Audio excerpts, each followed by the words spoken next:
एक बर्तन था जो रोज दिन भर खौलता और उबलता रहता था। अब बेचारा तंग आ गया। एक दिन उसने पास रखी छड़ी से शिकायत की, अब और नहीं सहा जाता, मन करता है कहीं दूर निकल जाऊं। छड़ी बोली, मैं भी कब से यही सोच रही थी, चलो साथ चलते हैं। सफर अकेले का क्या मजा, बस फिर क्या था। दोनों निकल पड़े दुनिया देखने। अब दोनों ज्यादा अक्लमंद तो थे नहीं, बर्तन अंदर से खाली और छड़ी वो भी कोई बहुत होशियार नहीं थी। शुरुआत अच्छी हुई। रास्ते में एक गुस्सैल सांड सामने आ गया और बर्तन को तोड़ने ही वाला था कि छड़ी कूदी और धड़ धड़ उसकी पीठ पर बरस पड़ी। इसी बीच बर्तन ने नदी में छलांग लगा दी और छड़ी से बोला, तैर कर आजा। थोड़ी देर बाद छड़ी भी सांड से बोर हो गई और पानी में कूद पड़ी। सांड किनारे खड़ा मुंह ताकता रह गया और दोनों नदी पार कर गए। आगे रास्ते में मिला खदानों का राक्षस, लेकिन जैसे ही उसने उन्हें देखा कि एक बर्तन और एक छड़ी अकेले घूम रहे हैं, डर के मारे उसके होश उड़ गए। हे भगवान, कैसी अजीब जोड़ी है ये, कहता हुआ वो उल्टे पांव भागा। भागते हुए उसके थैले से सोने के सिक्के गिरने लगे, लेकिन उसे पता ही नहीं चला। बर्तन और छड़ी की नजर पड़ी और दोनों ने झटपट सारे सिक्के समेट लिए। छड़ी ने सब उठाकर बर्तन में डाल दिए। अब वो भर चुका था। दोनों बहुत खुश हुए, सपने बनने लगे।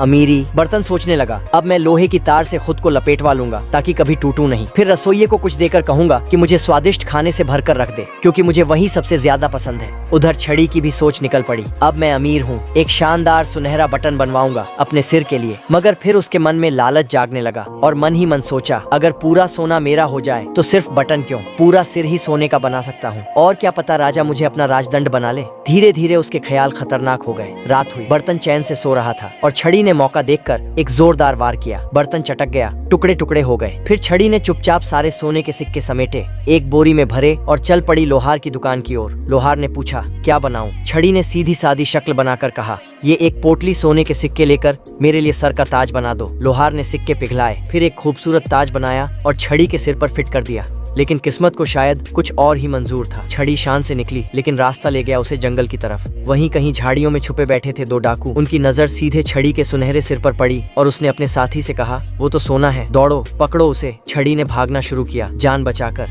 फिर जब पीछे मुड़कर देखा, दोनों डाकू उसका पीछा अभी भी कर रहे थे। हाँफती हुई छड़ी एक ऊंची पहाड़ी पर चढ़ी। सामने गहरी खाई थी और नीचे एक गहरी नदी। अब कोई और चारा नहीं था, इसलिए छड़ी को नदी में कूदना पड़ा। पानी में उतरते ही लगा कि शायद सब ठीक हो जाएगा, लेकिन अगले ही पल वो सोने का ताज जो उसके सिर पर जड़ा था, भारी होने की वजह से उसे नीचे खींचने लगा और कुछ ही देर में वो पानी में डूबती चली गई, नीचे और नीचे, इतना कि फिर कभी ऊपर नहीं आ सकी।